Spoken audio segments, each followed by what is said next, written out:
Kenapa ada orang yang hidupnya sederhana tapi tenang, sementara yang lain punya banyak tapi tetap gelisah? Dan saat hidup terasa sempit, uang tidak cukup, jalan seolah buntu, justru disitulah tanpa kamu sadari, Allah sedang menyiapkan sesuatu yang tidak pernah kamu bayangkan. Sahabatku, hidup ini tidak selalu berjalan sesuai rencana. Ada fase di mana semuanya terasa berat, penghasilan terasa kurang, kebutuhan terus bertambah, dan masalah datang silih berganti tanpa jeda. Kamu sudah berusaha, sudah bekerja keras, bahkan mungkin sudah mengorbankan banyak hal, tapi tetap saja hasilnya belum seperti yang diharapkan. Di titik itu, wajar jika hati mulai lelah, pikiran mulai penuh, dan harapan perlahan memudar. Dalam kondisi seperti ini, banyak orang mulai mempertanyakan hidupnya. Kenapa aku terus diuji seperti ini? Apa yang salah dengan usahaku? Kenapa orang lain terlihat lebih mudah menjalani hidupnya? Pertanyaan-pertanyaan itu terus berputar di kepala, membuat hati semakin sempit, dan tanpa sadar, kita mulai melihat hidup hanya dari satu sisi, kekurangan. Kita mulai menghitung apa yang tidak kita punya, membandingkan diri dengan orang lain, dan merasa tertinggal. Setiap hari dipenuhi rasa khawatir, takut tidak cukup, takut tidak mampu, takut masa depan semakin gelap. Dan perlahan, rasa takut itu berubah menjadi beban yang semakin berat di dalam dada. Padahal jika kita mau jujur, bukan hanya keadaan yang membuat kita tertekan, tapi cara kita memandang keadaan itu sendiri. Karena dua orang bisa berada di situasi yang sama, tapi merasakan hal yang sangat berbeda. Yang satu tetap tenang dan penuh harap, sementara yang lain tenggelam dalam kecemasan. Disinilah letak perbedaannya. Bukan pada seberapa besar masalah yang dihadapi, tapi pada bagaimana hati meresponsnya. Seringkali kita berpikir bahwa ketenangan akan datang setelah masalah selesai. Kita menunggu semuanya membaik dulu, baru kita bisa merasa lega. Tapi kenyataannya tidak selalu seperti itu. Karena ada orang yang hidupnya sederhana, bahkan serba terbatas, tapi hatinya tenang. Dan ada juga yang memiliki banyak hal, tapi tidak pernah merasa cukup. Artinya, ketenangan itu tidak selalu datang dari luar, tapi dari dalam. Dan di saat hidup terasa paling sempit, justru disitulah Allah sedang mengajarkan sesuatu yang sangat penting. Bukan sekadar tentang bagaimana cara bertahan, tapi tentang bagaimana cara melihat hidup dengan cara yang berbeda. Karena bisa jadi, masalah yang kamu hadapi hari ini bukan untuk menghancurkanmu, tapi untuk menggeser cara pandangmu. Dari yang selalu merasa kurang, menjadi mulai belajar merasa cukup. Dari yang penuh keluhan, menjadi mulai belajar bersyukur. Dari yang hanya bergantung pada usaha sendiri, menjadi kembali bergantung sepenuhnya kepada Allah. Kunci tersembunyi pembuka rezeki. Ada satu hal yang sering tidak kita sadari dalam hidup ini, bahwa rasa sempit yang kita rasakan bukan selalu karena rezeki yang sedikit, tapi karena cara pandang kita yang terus dilatih untuk melihat kekurangan. Setiap hari kita terbiasa menghitung apa yang belum kita miliki, membandingkan diri dengan orang lain yang terlihat lebih berhasil, dan tanpa sadar kita membentuk pola pikir yang membuat hati selalu merasa tertinggal. Padahal, bisa jadi Allah sudah memberikan banyak hal. Hanya saja kita tidak benar-benar melihatnya, karena fokus kita tertutup oleh rasa kurang yang terus kita pelihara. Dalam Islam, kunci pertama dari lapangnya hidup bukanlah bertambahnya harta, jabatan, atau peluang, tapi tumbuhnya rasa syukur yang tulus di dalam hati. Karena Allah telah berjanji dengan sangat jelas dalam firman-Nya, "Jika kalian bersyukur, niscaya aku akan menambah nikmat kepadamu." Quran Surat Ibrahim 7. Ini bukan sekadar kalimat indah atau motivasi, tapi sebuah hukum yang pasti berlaku dalam kehidupan, bahwa syukur bukan hasil dari kelimpahan, tapi justru sebab datangnya kelimpahan yang lebih besar. Masalahnya, banyak dari kita menjalani hidup dengan pola yang terbalik. Kita menunggu hidup terasa cukup dulu, baru kita mau bersyukur. Kita menunggu semua masalah selesai dulu, baru kita mau tenang. Dan kita menunggu keadaan berubah dulu, baru kita percaya bahwa Allah akan menolong. Padahal justru disitulah letak kesalahannya. Karena dalam banyak hal Allah tidak menunggu kita siap, tapi Allah menunggu kita percaya dan bersyukur terlebih dahulu, baru kemudian Dia bukakan jalan. Coba bayangkan dua orang yang hidup dalam kondisi ekonomi yang hampir sama, Penghasilannya tidak besar, tanggungannya banyak, dan sama-sama punya beban hidup yang tidak ringan. Namun yang satu setiap hari dipenuhi keluhan. Merasa hidupnya tidak adil, selalu melihat ke atas, dan hatinya dipenuhi rasa cemas yang tidak pernah selesai. Sementara yang satu lagi, meskipun keadaannya sama, ia memilih untuk melihat apa yang masih ia miliki, mensyukuri hal-hal kecil yang sering diabaikan, dan tetap berprasangka baik kepada Allah dalam setiap keadaan. Secara angka mereka mungkin sama, tapi secara rasa mereka hidup di dua dunia yang benar-benar berbeda. Yang satu hidup dalam tekanan yang terus menekan jiwanya, sementara yang satu hidup dalam ketenangan yang membuatnya tetap kuat menjalani hari. Dan yang menarik, justru orang yang hatinya tenang itulah yang seringkali lebih mudah menemukan jalan keluar, lebih jernih dalam berpikir, dan lebih terbuka terhadap peluang yang datang tanpa disangka-sangka. Kenapa hal itu bisa terjadi? Karena hati yang penuh keluhan itu seperti wadah yang sudah penuh. Tidak ada ruang lagi untuk menerima nikmat baru. Ketika seseorang terus-menerus fokus pada kekurangan, maka secara tidak sadar ia menutup pintu-pintu kemungkinan yang sebenarnya sudah Allah siapkan. Sebaliknya, hati yang dipenuhi rasa syukur akan terasa lapang, ringan dan terbuka. Sehingga sekecil apapun nikmat yang datang, ia mampu melihatnya, menghargainya, dan dari situlah Allah tambahkan lagi. Bayangkan hati itu seperti sebuah gelas. Jika gelas itu dipenuhi air keruh berupa keluhan, iri dan rasa tidak puas, maka apapun yang dituangkan ke dalamnya akan terlihat sama keruhnya. Tapi jika gelas itu jernih karena diisi dengan syukur dan penerimaan, maka sedikit air yang masuk pun akan terlihat berharga dan bahkan terasa cukup untuk menghilangkan dahaga. Inilah gambaran sederhana tentang bagaimana hati mempengaruhi cara kita merasakan hidup. Inilah yang dalam Islam disebut sebagai keberkahan, sesuatu yang tidak selalu bisa diukur dengan angka, tapi sangat terasa dalam kehidupan. Keberkahan membuat yang sedikit terasa cukup, membuat yang sederhana terasa membahagiakan, dan membuat yang terbatas tetap bisa dijalani dengan lapang. Sebaliknya, tanpa keberkahan, yang banyak pun terasa kurang, yang luas terasa sempit, dan yang seharusnya cukup justru terasa tidak pernah memuaskan. Seringkali kita terlalu sibuk mengejar angka, mengejar hasil, dan mengejar standar dunia. Sampai kita lupa bahwa yang paling penting bukan hanya apa yang kita miliki, tapi bagaimana kita merasakannya. Karena percuma memiliki banyak hal jika hati tidak pernah merasa cukup. Dan sebaliknya, seseorang bisa hidup dengan sederhana tapi penuh ketenangan karena hatinya sudah belajar menerima dan bersyukur. Dan disinilah letak rahasia besar yang jarang disadari. Bahwa rezeki yang paling pertama harus kita perbaiki bukanlah yang di luar, tapi yang di dalam. Bukan sekadar menambah pemasukan, tapi melatih hati untuk merasa cukup dengan apa yang sudah ada. Karena saat hati sudah merasa cukup, seseorang tidak lagi mudah panik, tidak mudah iri, dan tidak mudah putus asa saat menghadapi kesulitan. Ketika hati sudah tenang, pikiran pun menjadi lebih jernih. Dan dari kejernihan itulah lahir keputusan-keputusan yang lebih bijak. Seseorang menjadi lebih mampu melihat peluang, lebih sabar dalam proses, dan lebih kuat dalam menghadapi tekanan. Dan justru dalam kondisi seperti itulah, jalan-jalan rezeki yang sebelumnya tidak terlihat mulai terbuka dengan cara yang seringkali tidak terduga. Syukur itu ibarat membuka jendela dalam sebuah ruangan yang gelap dan pengap. Selama jendela itu tertutup, udara terasa sesak dan cahaya tidak bisa masuk. Tapi begitu jendela itu dibuka, meskipun hanya sedikit, udara segar mulai mengalir dan cahaya mulai menerangi ruangan. Begitu juga dengan hati, ketika syukur mulai hadir meskipun kecil, ia akan membuka ruang bagi ketenangan dan peluang yang sebelumnya tertutup.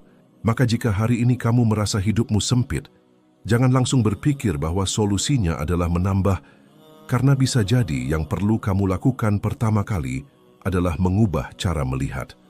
Mulailah dengan menyadari apa yang masih kamu miliki, sekecil apapun itu.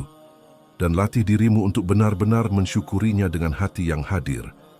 Bukan sekadar ucapan di lisan. Karena bisa jadi, bukan rezekimu yang kurang, tapi hatimu yang belum dilatih untuk merasa cukup. Dan ketika kamu mulai belajar cukup, perlahan kamu akan merasakan sesuatu yang berbeda. Hati menjadi lebih ringan, langkah menjadi lebih tenang, dan tanpa kamu sadari, pintu-pintu tambahan itu mulai dibukakan oleh Allah. dari arah yang tidak pernah kamu sangka sebelumnya. Hadap meminta di saat sempit, saat doa menjadi titik balik. Ada satu momen dalam hidup yang hampir semua orang pernah rasakan, yaitu ketika keadaan benar-benar terasa sempit, jalan seperti buntu, dan tidak ada lagi tempat bergantung selain kepada Allah. Di titik itu, manusia seringkali baru benar-benar berdoa. Bukan sekadar rutinitas uci, tapi dari hati yang paling dalam, dari rasa butuh yang tidak bisa ditahan, dari air mata yang jatuh tanpa diminta. Namun yang sering tidak kita sadari, bukan semua doa yang dipanjatkan dalam kondisi sulit itu memiliki kekuatan yang sama. Bukan karena Allah tidak mendengar, tapi karena cara kita datang kepadanya belum sepenuhnya benar. Kita meminta, tapi hati kita masih dipenuhi keraguan. Kita berdoa, tapi pikiran kita masih sibuk menghitung kemungkinan gagal. Kita berharap, tapi dalam waktu yang sama kita juga takut Allah tidak mengabulkan. Padahal Allah sendiri telah berfirman dalam hadis qudsi, "Aku sesuai dengan prasangka hambaku kepadaku." Artinya, cara kita memandang Allah akan sangat menentukan bagaimana kita menerima jawaban darinya.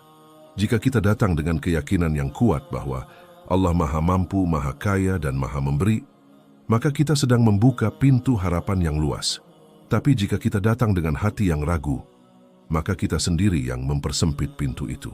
Seringkali kita terlalu fokus pada besarnya masalah kita, pada jumlah hutang yang menumpuk, pada kebutuhan yang belum terpenuhi, pada tekanan hidup yang terus datang. Kita merasa masalah kita terlalu besar, terlalu rumit, terlalu berat.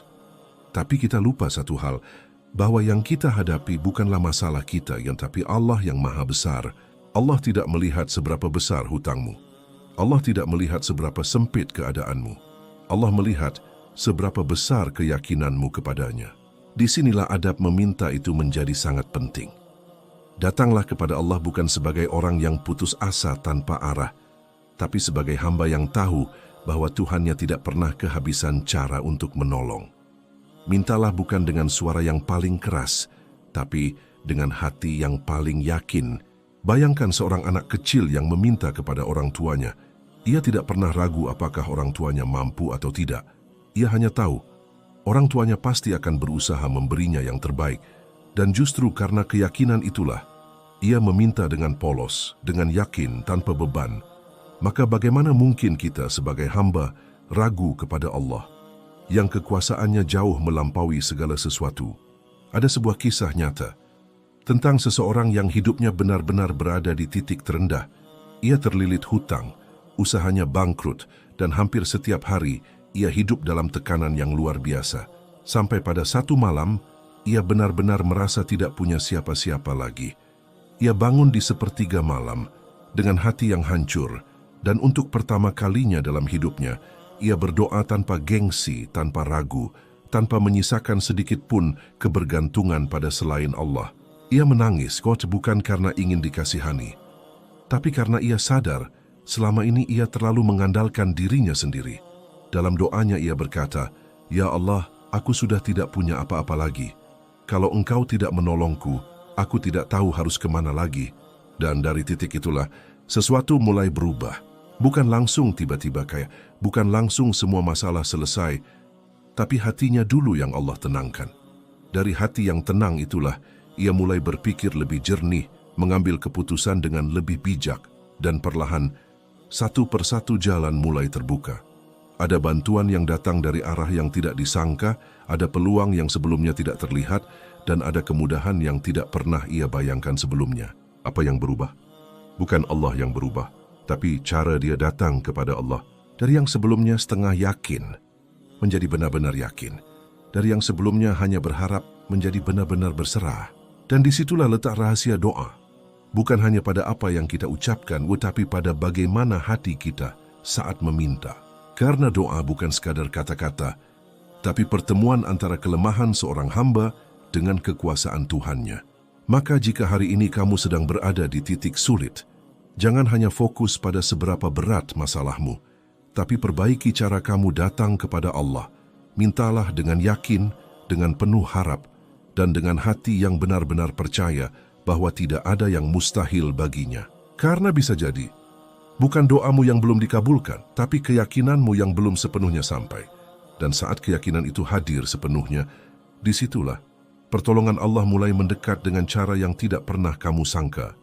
Amalan penjemput keajaiban. Dalam kondisi hidup yang sempit, seringkali manusia mulai mencari amalan. Kita ingin tahu apa yang harus dilakukan agar rezeki datang, agar masalah selesai, agar hidup kembali lapang. Lalu kita mulai istighfar, mulai sedekah, mulai salat duha. Tapi diam-diam, ada satu niat yang sering tersembunyi di dalam hati. Kapan aku dibalas? Disinilah letak kesalahan yang sangat halus, tapi berdampak besar. Kita tanpa sadar menjadikan ibadah sebagai transaksi. Seolah-olah kita berkata, "Ya Allah, aku sudah melakukan ini. Sekarang Engkau harus memberiku itu." Padahal hubungan kita dengan Allah bukan hubungan pedagang, tapi hubungan antara hamba yang lemah dengan Rabb yang maha segalanya. Amalan bukan alat untuk memaksa Allah memberi, tapi jalan untuk mendekat agar rahmatnya turun dengan sendirinya. Istighfar misalnya, sering dianggap ringan, hanya ucapan yang diulang-ulang. Tapi di balik itu ada kekuatan besar yang sering diremehkan. Allah berfirman dalam Al-Quran bahwa dengan istighfar, Allah akan menurunkan hujan, menambah harta, dan memberikan keturunan.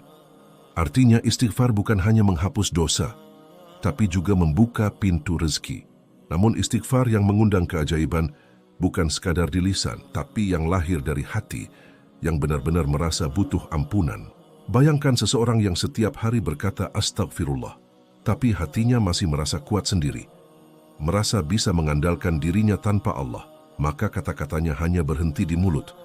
Tapi ketika seseorang benar-benar sadar bahwa dirinya lemah, penuh salah dan sangat bergantung pada Allah, satu istighfar saja bisa mengguncang langit.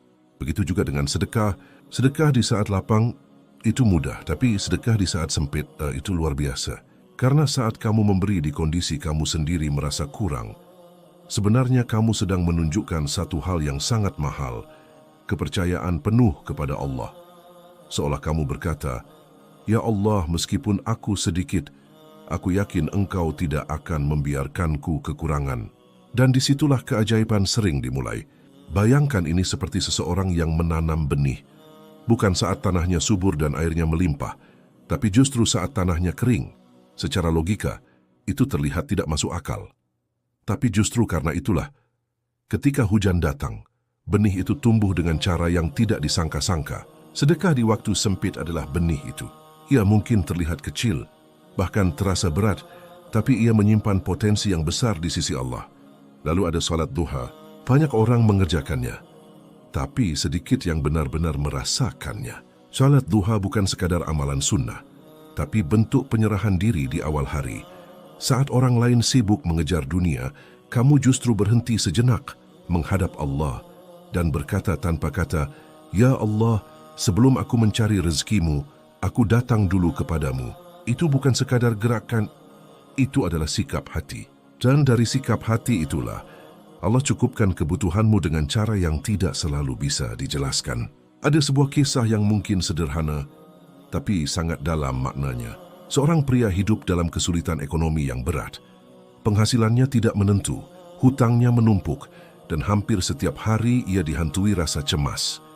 Tapi di tengah kondisi itu, ia memutuskan satu hal, ia tidak akan meninggalkan istighfar, tidak akan berhenti bersedekah walaupun sedikit, dan tidak akan melewatkan salat duha.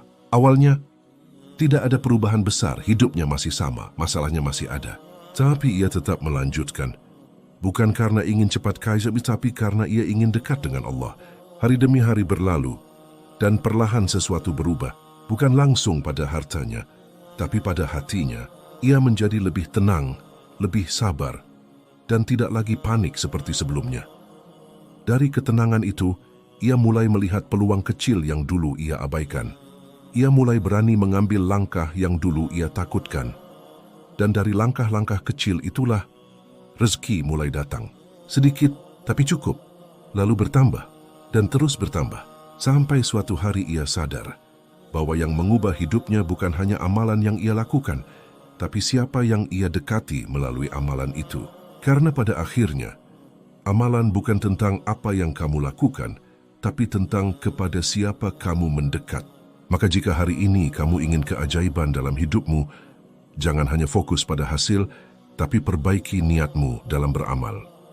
Istighfar bukan untuk mempercepat rezeki, tapi untuk membersihkan diri. Sedekah bukan untuk menggandakan uang, tapi untuk melatih percaya. Dan salat duha bukan untuk meminta dunia, tapi untuk menunjukkan bahwa kamu lebih memilih Allah sebelum segalanya.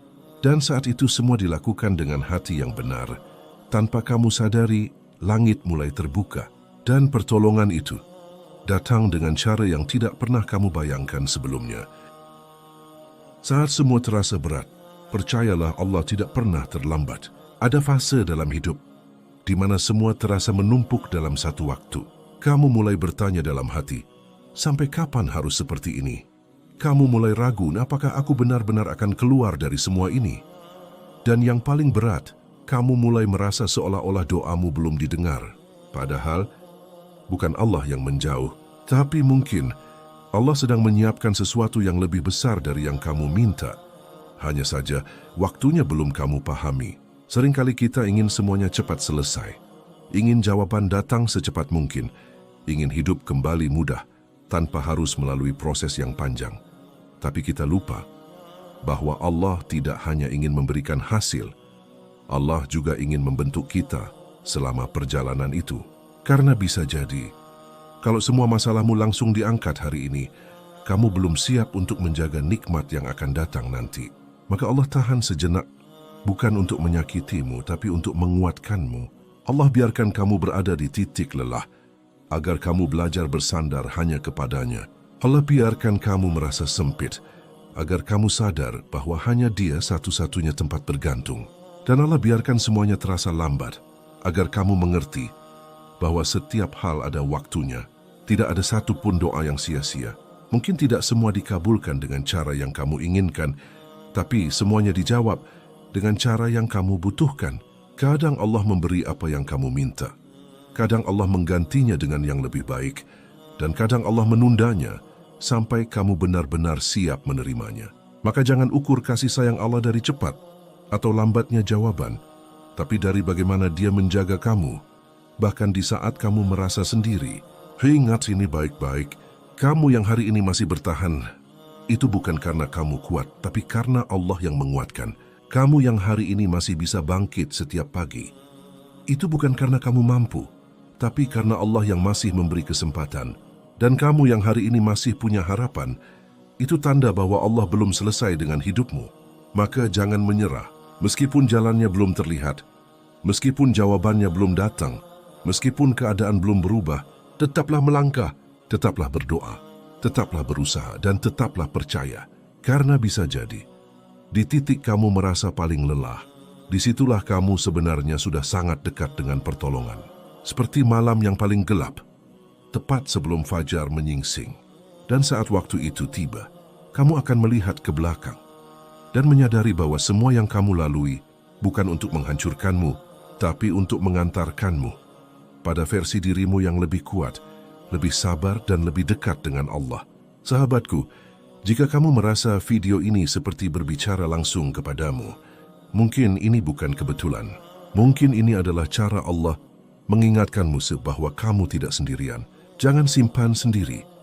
Bagikan video ini kepada orang yang mungkin sedang berjuang dalam diam. Dan jika kamu ingin terus diingatkan, jangan lupa subscribe Suara Hikmah, karena di channel ini kita belajar bersama untuk tetap kuat, tetap tenang, dan tetap dekat dengan Allah dalam keadaan apapun. Wassalamualaikum warahmatullahi wabarakatuh.